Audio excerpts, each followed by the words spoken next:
Ana adın alayım ana, mən öyləndirsən ana, gecələr yatamıram da. Ay yaxşı dəyişəm, ay yeyəm örməksin, yaxşı dəyişəm qağana görək nə qarıyırıq. Bu söylü də öyləndirək dənə bağlaq, gedəb yezdirdi bizi. Gedəm savağa tan yanır, qız deyin eşki dombalıq yanır.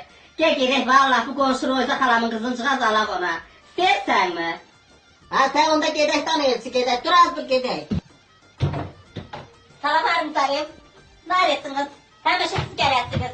Asıl da heyran olun. Böyümə, nədə biz bunu yedirtənməyək, ya da get danaları bazara çıxart, ya da sat görək nə qarajığın birdən. Bir gözüm tökülsün, ay söyün qız seçdiyin yerdə. Valla, əlimin poğunu yeməmişəm, yoxsa çay gətirərdim sizə. Qoyun poğundan, mal poğundan qarışdırıb tufara kərbə yaxıyırdım. Poğa düşdü, atamın görə haqqı poğa düşdü.